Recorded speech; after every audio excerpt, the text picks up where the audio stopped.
Como agem os benzodiazepínicos? Então, como nós vimos, um dos tratamentos importantes, principalmente se o transtorno de ansiedade generalizada ela for uma crise severa, são os benzodiazepínicos. Como é que eles agem? Então, eles vão agir nos circuitos GABAérgicos. E o que é que os circuitos GABAérgicos fazem? Os circuitos GABAérgicos, eles freiam a transmissão neuronal. A ansiedade ela é caracterizada por uma excessiva transmissão neuronal, assim como nós vimos com a epilepsia, que também ocorre essa excessiva despolarização neuronal. Na ansiedade nós temos também uma excessiva despolarização neuronal. O que diferencia a epilepsia da ansiedade são os locais onde os circuitos GABAérgicos eles estão. Então, no circuito GABAérgico nós temos a entrada do cloreto, então o GABA, que é o neurotransmissor, o ácido gama-aminobutírico, ele vai atuar no seu receptor, no receptor do GABA, que é uma proteína, que é um canal de cloreto, e essa proteína ela tem 5 unidades proteicas. É uma proteína pentamérica. Então nós temos unidades alfa, beta, gama, delta. Nós veremos como essa proteína ela é formada mais adiante. O que importa aqui é que essas unidades elas formam um canal proteico, e esse canal proteico ele veicula o cloreto para dentro da célula. Então quando o neurotransmissor GABA se liga nesse canal proteico, esse canal se abre, o cloreto entra, e essa entrada de cloreto irá produzir uma hiperpolarização neuronal, dificultando essa despolarização de membrana, dificultando a produção do impulso nervoso, dificultando a transmissão do impulso nervoso para outros neurônios, ou seja, reduzindo os sintomas da ansiedade. Então aqui nós temos exatamente como atuam os benzodiazepínicos. Então o canal de cloreto fechado vai entrar um pouco de cloreto, mas uma quantidade insuficiente para produzir uma hiperpolarização. Esse símbolo roxo ele representa o GABA. Quando o GABA está ligado ao seu canal de cloreto, ele vai abrir o canal de cloreto, aumentando a entrada de cloreto, favorecendo a hiperpolarização. Quando o benzodiazepínico, representado aqui por esse símbolo verde, está ligado, nós observamos que isso não aumenta a entrada de cloreto. Ou seja, o benzodiazepínico sozinho não promove uma maior entrada de cloreto. Só que o benzodiazepínico ele favorece a ligação do GABA ao seu receptor, ele modula a ligação do GABA ao seu receptor, fazendo com que esse GABA permaneça por mais tempo ligado ao seu receptor, aumentando ainda mais ou potencializando a entrada de cloreto. Então, quando o benzodiazepínico está ligado ao receptor do GABA,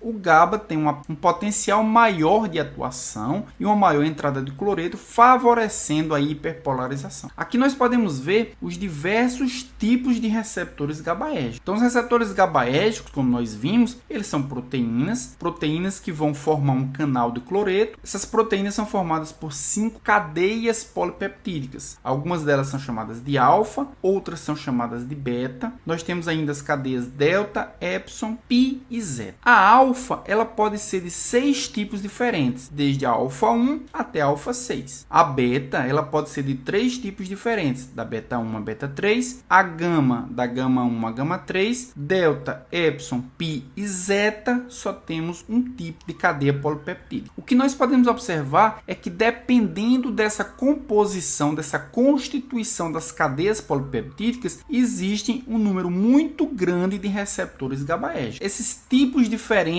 de receptores GABAérgicos, eles estão distribuídos em áreas diferentes do sistema nervoso central, em áreas diferentes daqueles circuitos GABAérgicos que nós vimos anteriormente nessa aula. O que nós podemos observar também é que, ao mesmo tempo, esses receptores GABAérgicos, eles se ligam ao GABA e se ligam também ao benzodiazepínico. O GABA sempre vai se ligar na subunidade beta, nas duas subunidades beta. Então, nós teremos duas moléculas de GABA, cada uma delas ligada a uma subunidade beta. Já os benzodiazepínicos se ligarão à subunidade alfa. Só que eles não se ligam a qualquer subunidade alfa. Se ligarão a subunidades alfa 1, alfa 2 ou alfa 3. Então, por exemplo, se nós temos um receptor que tenha alfa 6, alfa 4 ou alfa 5, esses receptores eles são insensíveis aos benzodiazepínicos, como nós estamos mostrando aqui na imagem. Estou insensível a um benzodiazepínico, ele tem alfa 4, alfa 6. Se liga nesses receptores, por exemplo, o álcool, ou os anestésicos gerais, que também são depressores do sistema nervoso central. Então, para que o benzodiazepínico se ligue ao receptor GABA, esse receptor GABA precisará ter subunidades alfa-1, alfa-2 e alfa-3. Então, nós temos aqui dois exemplos de receptores GABA que têm essas subunidades. Uma encontrada na formação reticular, como nós vimos anteriormente. A formação reticular tem um circuito GABAérgico relacionado com o sono, relacionado com o funcionamento normal do sono. Esses receptores encontrados na formação reticular, eles são formados pelas subunidades gama-2 e alfa-1. Então, os benzodiazepínicos que têm a capacidade de se ligar às subunidades alfa-1 terão um funcionamento com moléculas sedativas, porque esse receptor ele encontra-se nos circuitos GABAérgicos da formação reticular, que é responsável pela regulação do sono. Já os receptores formados pela composição gama-2, alfa-2, alfa-3 são encontrados no sistema límbico, responsável pelo controle da ansiedade. Então, os benzodiazepínicos que têm afinidade pelos receptores alfa-2 e alfa-3, que portanto são encontrados no sistema límbico, eles de fato terão ação ansiolítica. Isso irá diferenciar muito os fármacos que têm uma ação puramente ansiolítica, ou seja, que têm uma afinidade alfa-2 alfa-3, ou seja, que atuarão basicamente no sistema límbico, daqueles que têm uma ação ansiolítica e também sedativa, ou seja, não terão especificidade apenas por alfa-2 ou alfa-3, também se ligando à subunidade alfa-1 dos receptores GABAérgicos da formação reticular. Como diferenciamos os benzodiazepínicos? Então, os benzodiazepínicos eles serão diferenciados em grande parte por suas características farmacocinéticas. E quais são essas características farmacocinéticas? Então, os benzodiazepínicos eles serão absorvidos muito rapidamente por via oral. Essa absorção ela é completa e não há interação nenhuma com o alimento. Chegando ao compartimento central, em virtude da sua elevada lipofilia, em virtude do seu elevado volume de distribuição, a maior fração do benzodiazepínico ele sai do compartimento central e vai para o compartimento periférico, principalmente do sistema nervoso central. Ele apresenta um tempo de meia-vida muito variado e isso é uma das características que vai diferenciar cada uma das moléculas dos benzodiazepínicos, mas todas elas apresentam uma elevada ligação às proteínas plasmáticas, indo de 85% até 95% aproximadamente. Posteriormente, os benzodiazepínicos serão metabolizados e irão produzir metabólitos ativos, e essa é uma outra característica que diferencia cada uma das moléculas, se eles produzirão ou se não produzirão metabólitos ativos. Após esse metabolismo, eles serão excretados eminentemente por via renal. Então aqui nós podemos dividir os benzodiazepínicos de acordo com o tempo de meia-vida em benzodiazepínicos de longa duração, são aqueles que apresentam um tempo de meia-vida superior a 24 horas, é o caso do clordiazepóxido, é o caso do clonazepam e é o caso também do diazepam. Então, o diazepam ele apresenta uma longa duração, por quê? Porque ele tem um tempo próprio de meia-vida, mas ele vai ser metabolizado produzindo outros metabólitos, como por exemplo o nordiazepam e o temazepam, que também são metabólitos ativos e que também têm um tempo de meia-vida.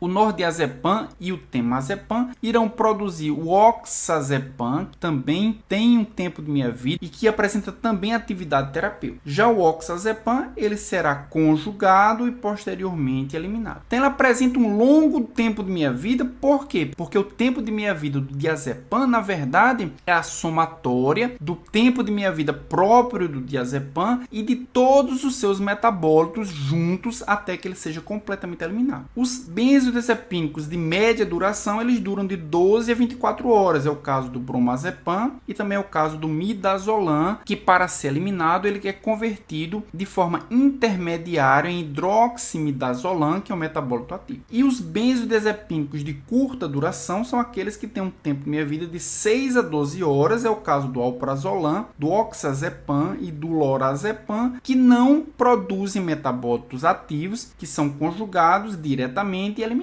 Então, nessa tabela, nós podemos dividir os benzodiazepínicos em curta duração, são alprazolam, lorazepam e oxazepam. Vejam que eles têm um tempo de meia-vida inferior a 24 horas, e os de longa duração, como clordiazepóxido, clonazepam e diazepam, que apresentam um tempo de meia-vida superior a 24 horas, e no caso do diazepam, podendo chegar até 80 horas. Vejam que o metabolismo, na grande maioria das vezes, com exceção aqui do alprazolam, que vai sofrer ainda uma oxidação, ele eles sofrem diretamente conjugação para serem eliminados. Eles não apresentam metabólito ativo, ao contrário, por exemplo, dos de longa ação. Todos eles apresentam uma longa capacidade de ligação às proteínas plasmáticas, e uma outra característica que diferenciam os benzodiazepínicos é a sua potência. O alprazolam e o lorazepam, além do clonazepam, eles têm uma alta potência, ou seja, com baixas concentrações eles produzem grandes efeitos farmacológicos, enquanto que o clordiazepóxito, por exemplo, apresenta uma potência baixa. Quais as reações adversas aos benzodiazepínicos? Então, os benzodiazepínicos apresentam síndrome de abstinência, ou seja, depois da sua retirada abrupta, eles apresentam sintomatologia semelhante a uma ansiedade de rebote, ataxia, como nós podemos ver nessa imagem aí.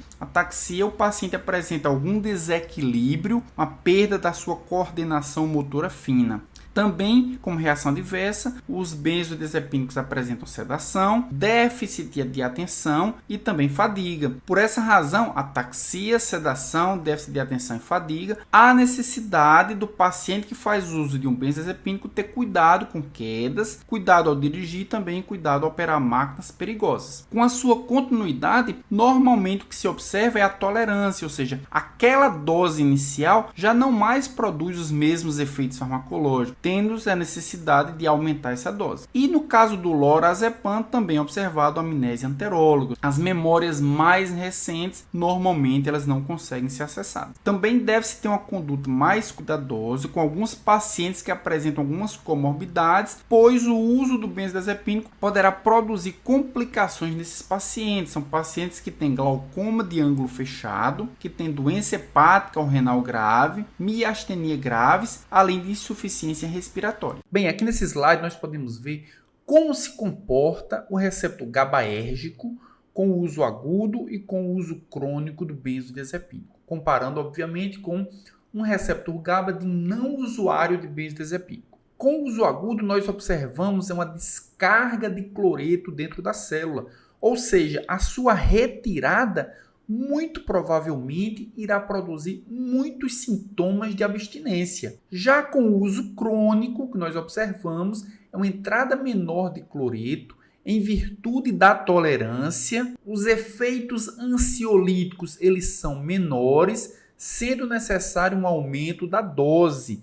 Mas com o uso crônico, também os sintomas de abstinência eles acabam sendo mais duradouros. E com a retirada drástica do benzodiazepínico, que nós podemos ver nessa imagem, é a diminuição da entrada de cloreto e, consequentemente, sem entrada do cloreto, o que nós observamos é a síndrome de abstinência. E aqui nesse slide nós podemos ver como é feito o desmame. Então nós temos um gráfico à esquerda mostrando a retirada de benzodiazepínicos de curta ação e benzodiazepínicos de longa duração, quais são as características de um e quais são as características do outro.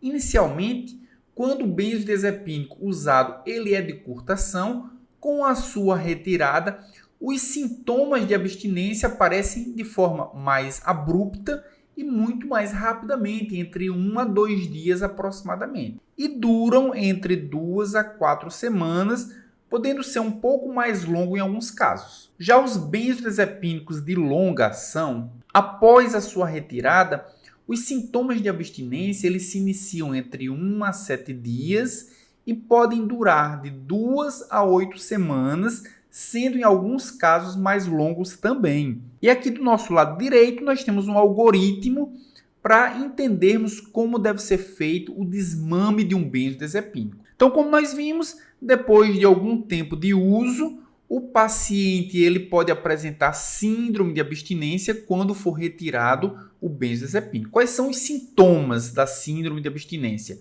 Pode ser insônia, ansiedade, mialgia, tremor, hipersensibilidade à luz ou ao barulho e alteração de movimento ou de visão. Essas são as manifestações clínicas da síndrome de abstinência, que é resultado, na verdade, da dependência química e física ao benzodiazepínico. Então, se o paciente estiver fazendo uso de uma dose baixa de benzodiazepínico, equivalente a menos de 10 mg de diazepam, deve-se fazer a redução de 50% da dose a cada semana. E se o paciente estiver fazendo uso de um benzodiazepínico de dose alta, equivalente a mais de 10 mg de diazepam por dia, deve-se fazer a redução de 10 a 25% da dose a cada 2 semanas.